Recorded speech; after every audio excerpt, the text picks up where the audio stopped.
मुख्यमंत्री माझी लाडकी बहीण योजनेची केवायसी करण्याकरिता अवघे 4-5 दिवस बाकी राहिलेले आहेत. या 4-5 दिवसामध्ये मुख्यमंत्री माझी लाडकी बहीण योजनेचा लाभ घेत असलेल्या महिलांनी ई केवायसी पूर्ण केली नाही, तर ज्या महिलांची ई केवायसी करण्याची बाकी राहील अशा महिलांना योजनेचा लाभ मिळणार नाही. मुख्यमंत्री माझी लाडकी बहीण योजनेमध्ये लाभार्थी महिलांना दर महिन्याला 1500 रुपयाचा सन्मान निधी दिला जात असतो. परंतु आता यापुढे हे 1500 रुपये मिळविण्याकरिता ई केवायसी कंप्लीट करणे अत्यंत आवश्यक आहे. तर आता पहा, लाडकी बहीण योजनेच्या सर्व पात्र भगिनींसाठी एक अत्यंत महत्त्वाची आणि तातडीची सूचना आहे. तुम्हाला मिळणाऱ्या मासिक हप्त्यात कोणताही खंड पडू नये यासाठी ई केवायसी 18 नोव्हेंबर ही अंतिम मुदत गांभीर्याने लक्षात घेणे आवश्यक आहे. जर तुम्ही 18 नोव्हेंबरपर्यंत ई केवायसी प्रक्रिया पूर्ण केली नाही तर तुम्हाला पुढील हप्ता मिळणे बंद होऊ शकते. त्यामुळे ज्या भगिनींनी अजूनही प्रक्रिया पूर्ण केलेली नाही त्यांनी कोणत्याही परिस्थितीत दिरंगाई न करता तात्काळ ही कार्यवाही करणे आवश्यक आहे. तर पहा, मुख्यमंत्री माझी लाडकी बहीण योजनेची केवायसी करण्याकरिता 18 नोव्हेंबर ही शेवटची तारीख आहे. 18 नोव्हेंबरच्या आत राहिलेल्या सर्व बहिणींनी आपली ई केवायसी पूर्ण करून घ्यायची आहे. आणि म्हणून ज्या बहिणींची ई केवायसी करण्याची बाकी राहिलेली असेल त्यांनी कोणत्याही परिस्थितीमध्ये आपली ई केवायसी पूर्ण करून घ्यायची आहे, कारण वेळ खूप कमी राहिलेला आहे. तर पहा, राज्य सरकारच्या महिला व बाल विकास विभागाच्या वतीने मंत्री अदिती तटकरे यांच्या माध्यमातून हे महत्त्वाचे आवाहन करण्यात आले आहे.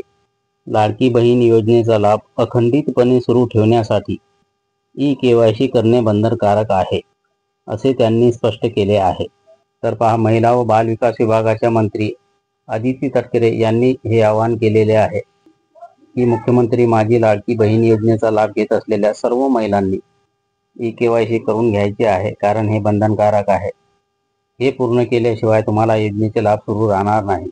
या प्रक्रियेसाठी सप्टेंबर 18 ते नोव्हेंबर 18 असा 2 महिन्यांचा पुरेसा कालावधी देण्यात आला होता. बहुतांश भगिनींनी त्यांची ई केवायसी यशस्वीरित्या पूर्ण केली असली तरीही काही भगिनींनी अजूनही ई केवायसी केलेली नाही. अशा सर्व भगिनींनी ही अंतिम मुदत चुकवू नये, कारण ई केवायसी पूर्ण न झाल्यास नियमानुसार तुमचा हप्ता थेट थांबवला जाऊ शकतो. तर पहा, मुख्यमंत्री माझी लाडकी बहीण योजनेचा केवायसी करण्याकरिता 18 सप्टेंबर ते 18 नोव्हेंबरपर्यंत असा 2 महिन्याचा कालावधी देण्यात आलेला होता. आणि या दिलेल्या कालावधीमध्ये बऱ्याच महिलांनी आपली ई केवायसी पूर्ण केलेली आहे. परंतु काही महिला अजूनही अशा आहे की ज्यांची ई केवायसी करण्याची बाकी आहे. आणि म्हणून ई केवायसी करण्याकरिता आता थोडाच वेळ बाकी राहिलेला आहे. अंतिम तारखेच्या आत न चुकता आपली ई केवायसी पूर्ण करून घ्यायची आहे. असे न केल्यास लाडकी बहीण योजनेचे जे नियम आहेत त्या नियमाप्रमाणे त्या महिलांची केवायसी अपूर्ण राहील, त्या महिलांचा हप्ता थांबविला जाऊ शकतो. योजनेचा लाभधारक म्हणून तुमचा हक्क कायम ठेवण्यासाठी ई केवायसीची प्रक्रिया अचूक आणि यशस्वीरित्या पूर्ण करणे हे तुमच्या हिताचे आहे. अनेक भगिनींनी घरी बसून आपल्या मोबाईलच्या माध्यमातून ही प्रक्रिया पूर्ण केलेली आहे. तर पहा, ज्या महिला मुख्यमंत्री माझी लाडकी बहीण योजनेचा लाभ घेत आहे तर योजनेमध्ये लाभधारक म्हणून तुमचा हक्क कायम ठेवण्यासाठी ई केवायसीची प्रक्रिया पूर्ण करणे हे तुमच्या फायद्याचे आहे. अनेक महिलांनी आपल्या मोबाईलवरून घरबसल्या ई केवायसीची प्रक्रिया पूर्ण केलेली आहे. आणि मोबाईलवरून ई केवायसी पूर्ण करण्याची प्रक्रिया अगदी सोपी आहे. मोबाईलवरून आपल्या ई केवायसीची प्रक्रिया पूर्ण करण्याकरिता तुम्ही लाडकी बहीण योजनेच्या साईटवर जाऊन घरबसल्या मोबाईलवरून ही प्रक्रिया पूर्ण करू शकता. लाडकी बहीण योजना .महाराष्ट्र.gov.in या पोर्टलवरून तुम्हाला ही प्रक्रिया पूर्ण करता येते.